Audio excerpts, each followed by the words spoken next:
Nous sommes avec Romain Gano, qui est le responsable autonomie et services chez AG2R La Mondiale. Bonjour Romain. Bonjour Frédéric. Est-ce que tu peux peut-être te présenter, ceux qui ne te connaissent pas encore, et puis présenter ton rôle chez AG2R La Mondiale? Bien sûr, donc comme tu l'as dit, je suis le responsable autonomie et services à la direction des activités sociales d'AG2R La Mondiale. Et à ce titre, j'ai aujourd'hui plusieurs missions sur lesquelles je vais me consacrer entièrement. Donc, la première est l'animation des écosystèmes de l'innovation du bien vieillir. Par ceci, on entend cluster, accélérateur, incubateur, gérontopole ou écosystème politique, les structurations avec les Silver Régions ou l'OIR Silver Economy en région PACA.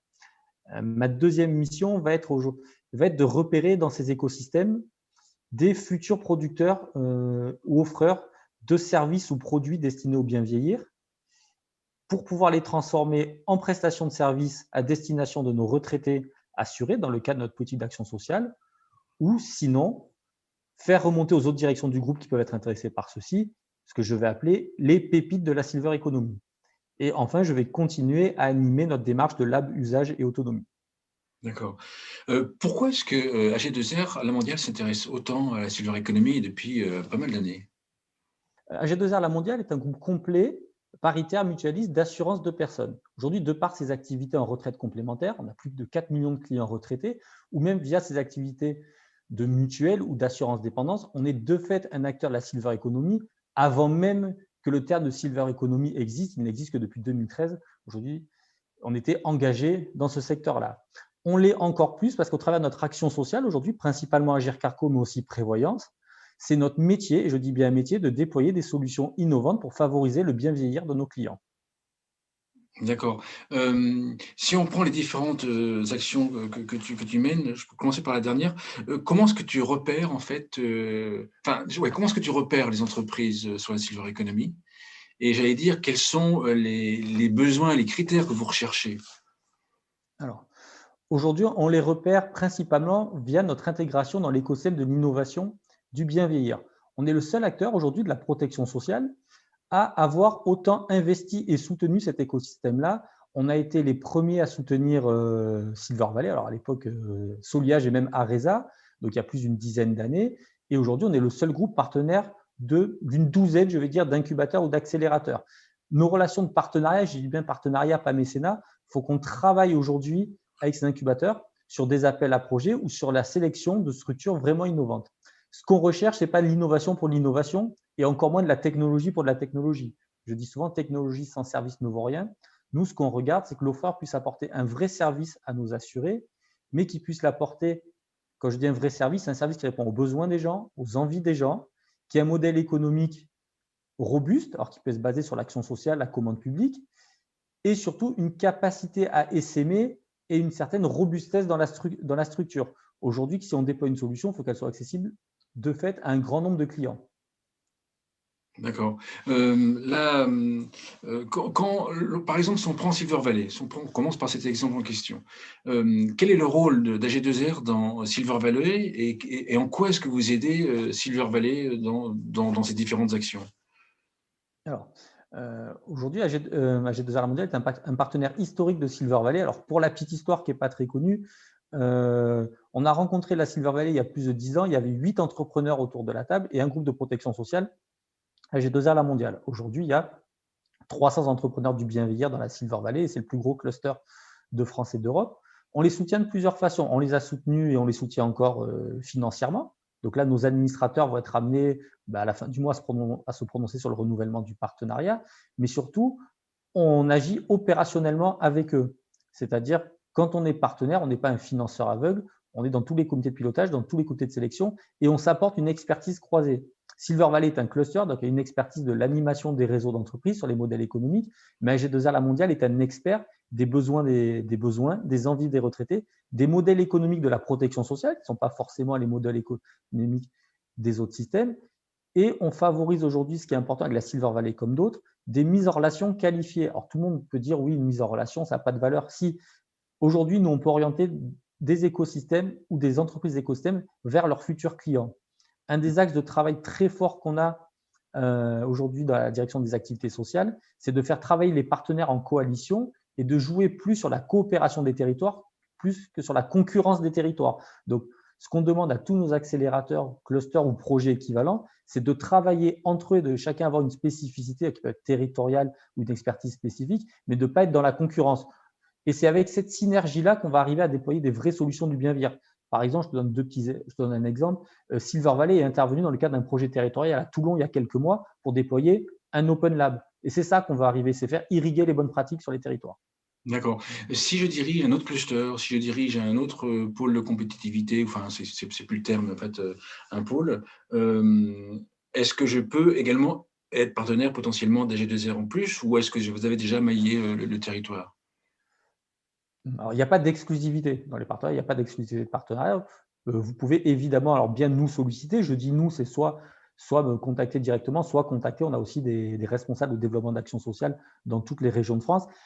Après, aujourd'hui, il y a peu de chances qu'on ne travaille pas déjà avec un acteur structurant de cet écosystème-là. Je te disais tout à l'heure, on en a au moins une douzaine avec qui on a des partenariats et financiers et opérationnels et d'autres qu'on côtoie régulièrement. Mais oui, évidemment, si quelqu'un qui nous écoute ne fait pas partie de cela, ben, oui, on peut échanger. Après, on veille aujourd'hui, et c'est nos administrateurs des commissions sociales, ils veillent à ce qu'il n'y ait pas non plus de redondance dans les projets que nous portons. On va veiller à ne pas financer deux fois le même projet et on veille aussi à avoir des incubateurs qui accompagnent les mêmes structures. Ce qui arrive quand même aujourd'hui dans l'écosystème territorial, il nous arrive de repérer une structure qui est accompagnée par 3-4 projets d'incubateurs ou d'accélérateurs. Voilà, donc on travaille sur la redondance et sur le maillage territorial, donc pas de souci pour nous contacter. D'accord. Donc, si je comprends bien, un des buts, c'est de repérer des innovations, des produits, des services, des entreprises. Hem, Vous avez aussi un autre axe avec certains comme, l'année dernière, Medicalps, des appels à projets. Dans ce cas d'appel à projet, comment ça fonctionne? Qui initie l'appel à projet? Est-ce que c'est AG2R ou est-ce que c'est l'autre partenaire? Et comment, est-ce que ça s'organise au final? Alors, il y a deux types d'appels à projets aujourd'hui sur lesquels nous travaillons avec nos équipes. Il y a les appels à projets des partenaires et soutenus par AG2R La Mondiale. Donc ça, c'est un premier axe. Par exemple, la bourse Charles Foy est soutenue historiquement par AG2R La Mondiale, mais est portée par Silver Valley. Et dans ce cas-là, le rôle d'AG2R La Mondiale, c'est d'influer sur les thématiques de l'appel à projet en fonction des enjeux sociétaux, et deux, de participer au comité d'expertise, au comité de sélection et après à l'accompagnement des projets retenus. On a un deuxième axe, ce que je vais appeler les appels à projets proactifs, où c'est AG2R La Mondiale qui a l'initiative de l'appel à projet. Alors, il y en a deux aujourd'hui qui sont connus. Le premier, c'est l'appel à projet Med4Edge, donc qui est sur le parcours de soins des seniors et pour lequel nous avions choisi dans ce cas-là de le faire porter par notre partenaire Medicalps. Aujourd'hui, cet appel à projet est arrivé au bout de ces deux phases, de ces deux premières années et est réinterrogé chez nous. On a un autre appel à projet qui est plutôt récurrent, qui s'appelle les trophées de l'innovation sociale et solidaire, qui est un appel à projet régional et qui a été initié à 100% et porté par les équipes sociales d'AG2R La Mondiale, mais pour détecter des petites pépites locales de l'entrepreneuriat social. D'accord. Donc dans le premier dans le 1er, c'est en fait, dans le deuxième, c'est vos appels à projets. Soit vous le faites, vous le réalisez, on va dire, seul, soit en fait, vous cherchez un partenaire pour le co-organiser avec vous.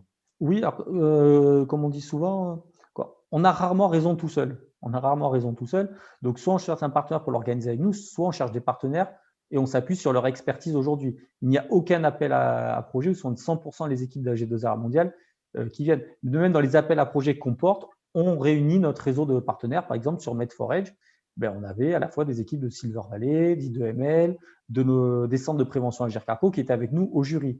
Le but des appels à projets, c'est bien d'avoir une vision collective du sujet qui nous est présenté. D'accord. Donc si je suis une entreprise, et puis que je trouve moi, que j'ai un produit qui je trouve qui pourrait être intéressant pour AG2R ou pour AG2R, je peux soit en fait répondre à un appel à projet si ça correspond, si ça cadre dans l'appel à projet. Je peux vous rencontrer via les clusters ou les acteurs que vous rencontrez. Je peux également, certains me posent la question aussi, via les conférences des financeurs. Dans les conférences des financeurs, AG2R est aussi présent. Est-ce que c'est aussi un axe pour demander une aide, par exemple pour un projet pilote ou sur la Silverico? Alors, ce n'est pas l'axe que je privilégierais, c'est l'Agir Carco qui est présent à la conférence des financeurs et des fois représenté par AG2R La Mondiale. Ce n'est pas D'accord, AG2R La Mondiale en tant que tel, mais d'accord, donc, si tu veux faire financer un projet par AG2R La Mondiale, il y a deux axes. Le premier, c'est principalement aller vers nos correspondants régionaux, locaux en action sociale. Je répète, on en a sur tous les territoires. On a plus de 100 collaborateurs en région aujourd'hui. Donc, allez les voir, ils sont connus, reconnus, ils ont pignon sur rue. Donc, c'est le premier axe. Et après, il y a solliciter nos équipes qui sont quand même connues et reconnues et que les gens trouvent facilement. Il n'y a pas de problème aujourd'hui pour accéder à des équipes AG2R La Mondiale. Enfin, par contre, je vais revenir sur tu parlais du terme appel à projet. Alors, ça va te surprendre, moi, je suis de plus en plus critique sur les appels à projet ou les expérimentations plus ou moins récurrentes. Ce qu'on essaye de développer là chez AG2R La Mondiale, c'est une démarche proactive, donc où on va vers des offres de solutions qu'on a choisies parce qu'on sait qu'il y a un besoin sur cette thématique-là et de développer des relations en termes de prestations de services qui, pour moi, sont vertueuses pour l'ensemble de l'écosystème du bien vieillir. D'accord. Comment est-ce que vous faites pour choisir les projets? Quels sont les critères auxquels vous faites attention?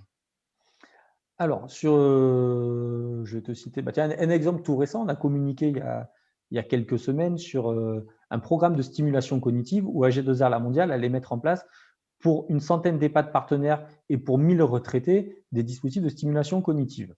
Une fois qu'on a acté le principe, notre envie d'aller sur ce sujet-là, on a regardé ce qu'on avait en portefeuille. Et en portefeuille, on avait 5 ou 6 acteurs qui pouvaient répondre à notre demande. On s'est appuyé sur l'expertise de nos équipes et de nos partenaires. Plusieurs de ces dossiers-là avaient été vus dans différentes bourses ou projets qu'on a cités, avaient été vus sur des dispositifs comme Vivalab, par exemple. Aujourd'hui, on est expert pour le compte de Vivalab. Et on a benchmarké, très clairement, on a benchmarké les solutions, on a regardé les modèles économiques, on a regardé celles qui nous semblaient le plus pertinentes et on a sélectionné les deux qui, pour nous, correspondaient à nos critères de réponse aux besoins, réponse aux envies, robustesse de la solution et pour lesquels on pouvait faire une prestation. On a négocié évidemment cette prestation-là et après, on en assure le déploiement. C'est intéressant pour les… Alors, évidemment, on ne peut pas soutenir tout le monde comme ça, mais moi, je trouve que ce process est vertueux car on est en prestation de service. Donc, l'entreprise aujourd'hui qui travaille avec nous peut aller voir son banquier, son investisseur et lui dire « j'ai un contrat de prestation de service avec AG2R La Mondiale qui est un grand compte ». C'est beaucoup plus vertueux que d'aller voir son investisseur ou son banquier en lui disant je suis choisi pour la Xème expérimentation sur 3 pilotes. D'accord. Oui, d'accord, oui, c'est-à-dire qu'en fait, il y a la possibilité d'aider les entrepreneurs ou les projets lorsqu'ils développent leur projet et pour faire un pilote, en fait. Mais là, vous allez plus loin, c'est que vous allez, par exemple, si l'entreprise, je sais pas, qui fait je sais pas, du service à domicile, je vais dire n'importe quoi, un peu spécial, vous allez pouvoir me commander des unités de mon produit, mon service, pour vos bénéficiaires. C'est ça. Alors, si tu veux, on n'aide pas les entrepreneurs. Allez, je vais être très caricatural. On n'aide pas les entrepreneurs pour aider les entrepreneurs. Bien On sûr. essaye dans les entrepreneurs de trouver des solutions qui répondent aux services qu'on doit rendre aux populations fragiles et aux retraités. Et c'est à travers ce type de contrat, entre guillemets, qu'on soutient aussi l'entrepreneur, on soutient son développement, on soutient son activité économique. C'est ce qu'on a fait dernièrement avec Ernesti aussi, peut-être que tu l'as vu passer. Alors, Ernesti propose des gardes de nuit. On avait repéré Ernesti déjà sur 2 appels à projets dans lesquels nous étions membres du jury. On a entamé après une négociation de gré à gré pour pouvoir le déployer, mais sous forme de prestation de service. Et nous lui avions acheté, via nos commissions sociales AG2R, Agir Carco, on a acheté 1000 nuits pour nos ressortissants qui en auraient besoin. D'accord. Important ce que tu dis, c'est qu'en fait, ils avaient participé à des appels à projets et tu les avais détectés à ce moment-là. Oui, aujourd'hui, toute l'animation de l'écosystème qu'on fait du bien vieillir et nos appels à projets nous servent aussi à sourcer des solutions innovantes. C'est ce que je dis souvent à les entrepreneurs, faites-vous connaître en fait. Alors soit en participant aux appels à projets, mais c'est pas forcément, on peut très bien se reconnaître en communication traditionnelle pour se faire repérer. Mais ça, c'est un axe que je dis qui est important. Dans les prochaines années, est-ce que vous savez déjà ce que vous allez rechercher, les besoins que vous avez et les envies dans les pistes que vous allez explorer? Non, alors très honnêtement, non, non, pas du tout. Aujourd'hui, il y a 2 éléments à prendre en compte. Le premier, c'est que le Covid a quand même, la Covid a quand même beaucoup rebasculé la donne sur le bien vieillir et a remis alors des sujets d'ailleurs qui n'étaient pas des surprises pour les acteurs de la protection sociale, des sujets de lien social et de lutte contre l'isolement en avant. Alors quand je dis que ça n'a pas du tout été une surprise, c'est aucun professionnel du bien vieillir n'a été surpris par voir la problématique. Les pouvoirs publics, pour certains, pas tous heureusement, l'ont été. Le grand public l'a été. Mais par contre, ça nous a permis d'accélérer sur ce sujet-là. Après, pour connaître les envies et les besoins de demain, aujourd'hui, on s'appuie sur nos dispositifs de lab, usage et autonomie pour essayer d'avoir une vraie vision du sujet. Alors, je te représente rapidement le lab usage et autonomie. Le lab usage et autonomie, c'est parti de 2 constats. Le premier constat, c'est qu'il y avait trop de produits et services de la silver economy qui ne trouvaient pas leur marché. Le deuxième constat, c'est que trop souvent, ces produits et services de la silver economy étaient pensés sans leurs clients finaux. Donc, on a choisi sur tout ce pan d'activité-là de développer le lab usage et autonomie qui s'appuie sur plusieurs labs. Alors, le premier, c'est le Silver Lab. Le Silver Lab, c'est la réalisation de focus group seniors au service d'entrepreneurs ou start-upers du bien vieillir, qui leur permet d'avoir un retour, soit en avance de phase, soit en phase de développement, de commercialisation, sur leurs produits, mais directement par leurs clients finaux, ou en tout cas des gens qui ont vécu l'expérience de leurs clients finaux. Ça peut se traduire aussi par, bientôt, on va contractualiser avec le TASDA, et on pourra aussi faire tester in vivo certaines solutions qui seront peut-être plus des produits dans ce cas-là. On a un deuxième dispositif qui est extrêmement innovant, que j'aime beaucoup, qui est le Lab EHPAD, AG2R La Mondiale. Le Lab EHPAD est basé aujourd'hui sur le recueil des envies des résidents, mais aussi des salariés et des familles en EHPAD. Pourquoi? Parce que pour qu'une solution soit utilisée en EHPAD, il faut qu'elle corresponde aussi aux envies, aux besoins des résidents, mais aussi des salariés, parce que sinon elle n'est pas utilisée ou mal utilisée. Là, ça nous permet d'avoir une vision plutôt prospective sur l'avenir de l'EHPAD. On a un nouveau dispositif aujourd'hui qui s'appelle le Domicilab, qui est basé sur le même système recueil de besoins et d'envie, mais qui va traiter des problématiques comme le lien social, la nutrition, les approches non médicamenteuses. Et enfin, on a adossé à tout ça un dispositif d'accompagnement, parce qu'il y a des entrepreneurs qu'on repère, qui s'appelle l'Action Pépite. Voilà, au travers de ces labs et de nos écosystèmes dont je t'ai parlé, on repère ce qui pour moi sont des pépites. Alors, je vais le dire peut-être un peu brusquement. On a un portefeuille de 800 entrepreneurs à peu près, du bien vivre ou offreurs de solutions. Il y en a 10% qui doivent avoir un modèle économique et une robustesse sur lequel on se dit ils vont être pérennes. Et des pépites, il y en a peut-être encore 10% de ces 10%-là. Je ne pense pas qu'aujourd'hui, on a 15-20 pépites, mais demain, j'espère qu'il y en aura plus. Et celles-là, on essaye de les accompagner. Et on les accompagne de 2 façons. Un, on a un dispositif d'accélération interne. Tu sais comme moi, les start-upers, leur premier grief auprès des grands groupes, c'est le temps perdu. Aujourd'hui, on essaye, j'anime une instance qui permet de présenter un dossier d'entrepreneur du bien vieillir à l'ensemble des directions du groupe et niveau comité de direction générale intéressés par le sujet. Donc, ça nous accélère la prise de décision. On a fait un petit calcul de pratiquement 6 mois, ce qui est intéressant. Et après, on a un dispositif d'accélération externe. Et l'accélération externe, c'est les aider à trouver de nouveaux clients. Donc, on les met en relation, et y compris des fois avec d'autres groupes de protection sociale, parce qu'on veut, c'est que ces boîtes-là ne se développent pas. Les aider à trouver des financements. On est en lien aujourd'hui avec un pool d'investisseurs institutionnels qui peuvent être la Caisse des dépôts, France Active ou non, sur lesquels on peut orienter leurs dossiers. Et après, on en conseille certains, on en coach certains dans leur développement. Pourquoi? Parce qu'on a une expertise aujourd'hui de la protection sociale et du marché des seniors. Et cette expertise-là, on essaie de leur en faire bénéficier. Ce n'est pas une démarche commerciale, c'est vraiment au titre de l'engagement sociétal qu'on veut que ces boîtes qui proposent des vraies solutions trouvent demain encore plus leur marché. En France, on a la chance d'avoir énormément de boîtes comme très intéressantes et qui ont des vraies solutions, mais pas que technologiques. Le terme Silver Tech, là, qui est à la mode depuis quelques mois, me fait bondir. La Silver Economy, c'est une économie de services principalement. Et on a des très bons services en France. Alors, quelqu'un qui nous écoute, un chef d'entreprise qui nous écoute, un entrepreneur, il se dit, voilà, génial, ces différents labs, comment est-ce que je peux en bénéficier? Par où je rentre pour contacter Silver Lab, le Lab EHPAD et puis le Domicile Lab? Alors, on est en train de se réorganiser, ce que je disais, ma nouvelle prise de fonction y convient, et va y avoir une personne qui sera dédiée à cette animation des labs en plus de moi. Aujourd'hui, il faut soit me contacter directement, soit contacter nos correspondants en région, et qui seront à même bientôt d'orienter au mieux vers ces dispositifs-là. D'accord.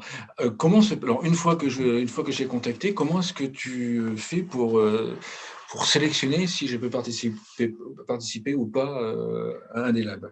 Alors, chaque lab a son propre processus de sélection. Donc, ce qu'on fait, c'est en fonction de la sollicitation qu'on a de la personne, on regarde où ça rentre. Par exemple, le Lab EHPAD aujourd'hui fonctionne sur appel à projet du Lab EHPAD. Les thématiques ont été identifiées par une phase de recueil de besoins et envies. Donc, on regarde si les sollicitations et on leur dit, voilà, peut-être qu'il y aura un appel à projet sur cette thématique-là bientôt. On réoriente, on peut orienter aussi vers les dispositifs de l'ensemble de nos partenaires. Après, aujourd'hui, on voit dans les portes d'entrée des labs, il y a peu de dispositifs qu'on ne connaissait pas via notre écosystème. C'est plutôt une façon de renforcer leur accélération, le test de solution. Je cite des exemples.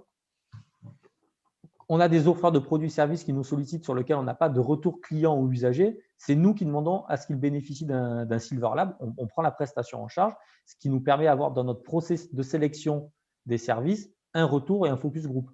Donc là, c'est vous qui initiez la rencontre, c'est vous qui initiez le mouvement. Oui, oui, oui. D'accord. Si moi, en fait, je pense qu'il y en a certains, en fait, qui veulent venir dans les labs pour tester à faible coût leur solution. Si je suis intéressé, je te contacte directement. C'est ça ma question. Oui, parce qu'aujourd'hui, les labs, aujourd'hui, c'est une brique de notre politique que je vais appeler servicielle qui permettent de repérer les bons services et de les tester en avance de phase ou de les accompagner à la maturité.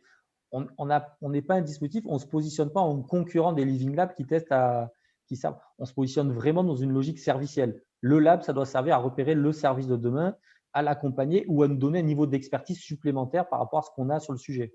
D'accord. Une fois que on imagine que j'intègre un des labs, est-ce qu'après, il y a une obligation de travailler qu'avec AG2R La Mondiale? Non, pas du tout. Non, non, non. C'est un dispositif aujourd'hui qui est porté par l'engagement sociétal du groupe.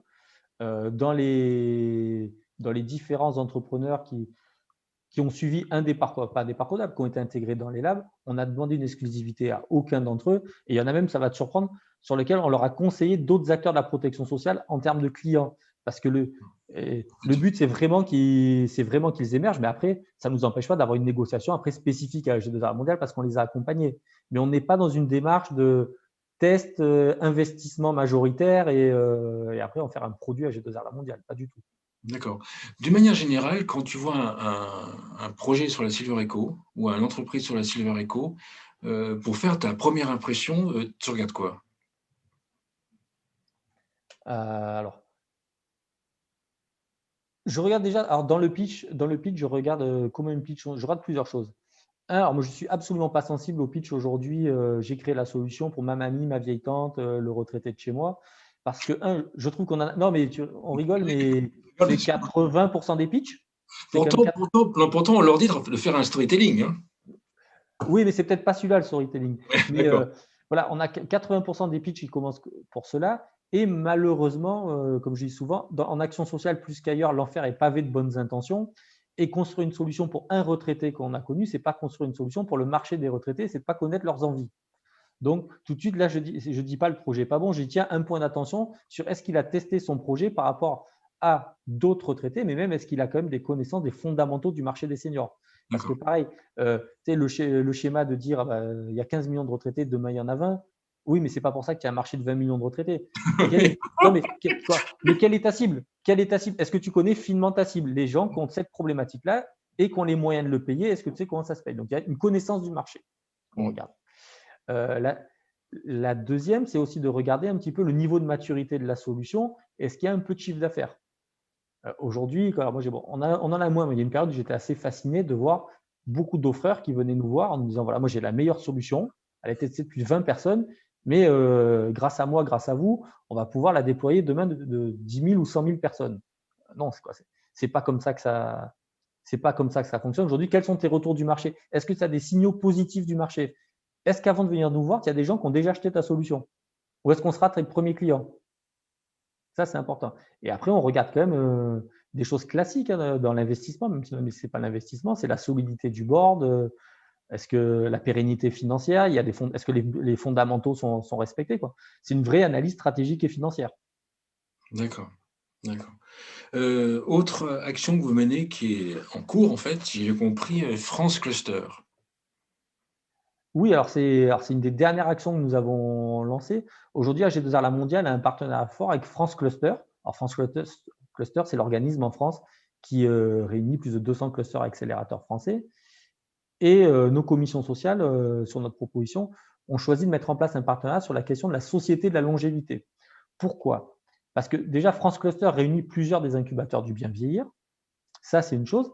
Mais surtout, pour moi, pour nous, le sujet, c'est de dire, mais demain, la transition démographique, c'est comme la transition écologique ou la transition numérique. Ça va toucher l'ensemble des pans de l'activité économique et que ces clusters-là qui portent l'activité de demain, aujourd'hui, les clusters en France, c'est 80 000 entreprises, c'est 1 million d'emplois et c'est des gens qui créent toujours de l'emploi aujourd'hui sur les territoires.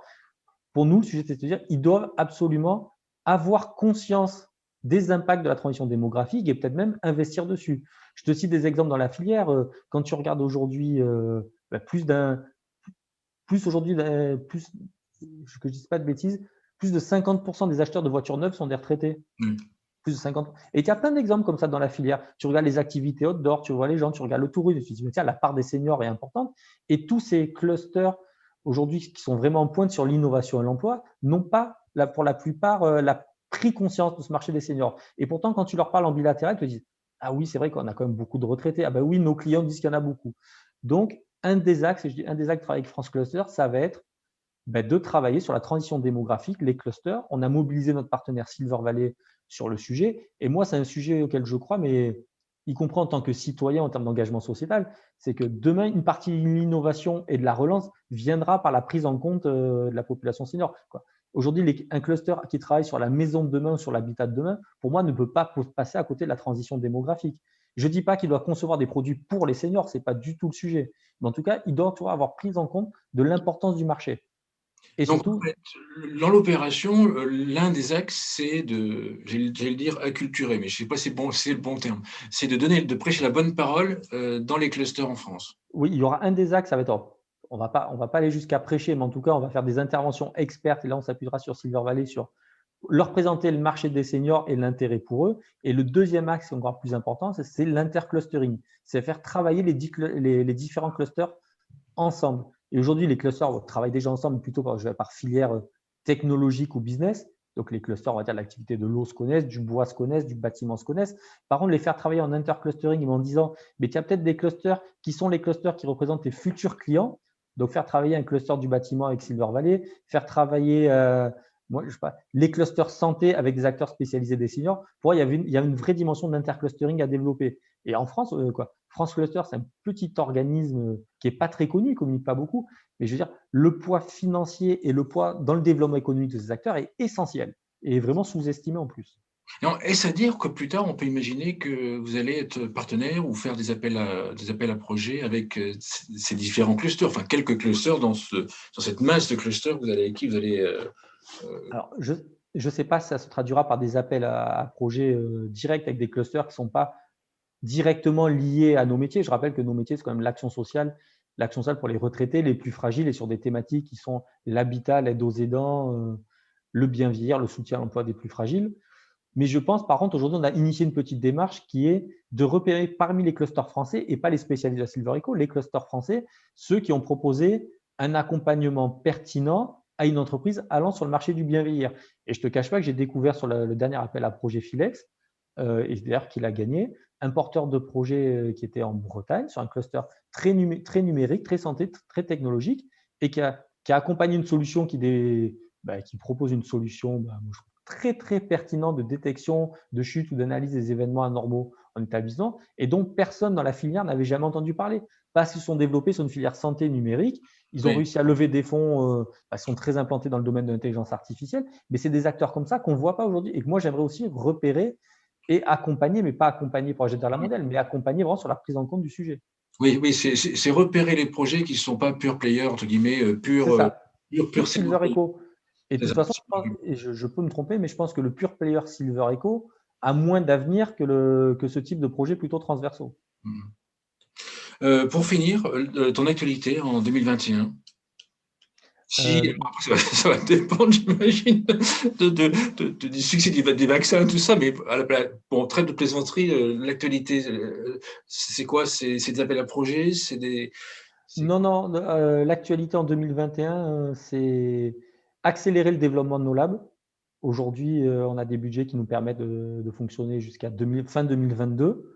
Donc, on va accélérer le déploiement des labs, que ce soit les focus group sur les territoires. Surtout sur les territoires, aujourd'hui, il faut toucher des retraités partout en France pour avoir l'avis de retraités qui sont partout en France. On va accélérer, c'est une demande de nos commissions sociales, sur le service direct à apporter à nos assurés. L'action sociale, historiquement, était plus dans une logique de subvention aux partenaires d'intérêt général. Cette logique continue. Par contre, on va repérer parmi notre réseau des services qu'on va pouvoir payer à l'acte, mais pour nos retraités, pour qu'ils en bénéficient directement. On a une logique forte aujourd'hui de mise en cohérence de nos soutiens dans l'écosystème territorial. Voilà, je te dis, le groupe est large. On a 12 accélérateurs avec lesquels on travaille. On en travaille avec les gérontopoles. On va travailler sur la mise en cohérence et renforcer l'interclustering là aussi et l'animation des réseaux. Et après, on a une problématique, et moi qui m'intéresse particulièrement, c'est de dire, et c'est plutôt une problématique interne, c'est que le service aux seniors ne concerne bien évidemment pas que l'action sociale, mais le groupe a un temps d'avance via l'expertise de ces équipes-là. Et cette expertise, aujourd'hui, il faut la mettre au service du plus grand nombre. C'est à la fois chez nous, dans nos équipes, les directions marketing, open innovation dans les équipes du groupe, mais c'est aussi ce qu'on a commencé à faire, une expertise qu'on doit mettre au service de la collectivité. Donc, on travaille avec des collectivités locales sur les questions de structuration des acteurs du bien vieillir, avec des bailleurs sociaux et avec tout un tas d'acteurs aujourd'hui qui peuvent être intéressés. Il y a des nouvelles questions qui ne se posaient pas. Très dernièrement, j'ai échangé avec quelqu'un qui travaille aujourd'hui sur les projets de requalification urbaine dans les cas des politiques de la ville et qui dit voilà, sur certains quartiers, on voit apparaître des problématiques aujourd'hui d'intergénérationnel, de vieillissement des quartiers. Et ces équipes-là, mais c'est normal, structurellement, ce ne sont pas leur métier d'avoir la compétence senior dans leurs équipes. Donc voilà, c'est mettre l'expertise d'AG2R La Mondiale, déjà des activités sociales au service d'AG2R La Mondiale et enfin l'expertise d'AG2R La Mondiale au service du plus grand nombre sur ces sujets-là. D'accord. Un mot de conclusion? Un mot de conclusion. Je ne sais pas de quoi demain sera fait. Là, aujourd'hui, personne ne peut le savoir, mais je suis de nature plutôt enthousiaste. Donc, j'espère qu'on reviendra bientôt, l'ensemble des acteurs du bien vieillir, les gens qui nous écoutent aujourd'hui, et qu'on se reverra bientôt, on va dire, physiquement pour partager des moments de convivialité, car l'activité professionnelle a pu continuer, c'est comme la convivialité là, qui manque de plus en plus. Bien sûr. Ceci dit, le Covid a permis de créer le grand entretien. Ça c'est un bénéfice secondaire. Voilà. C'est vrai, tu as raison. Merci Romain. Romain Gano, je rappelle que tu es responsable autonomie et service chez AG2R La Mondiale. Merci beaucoup. Merci Frédéric.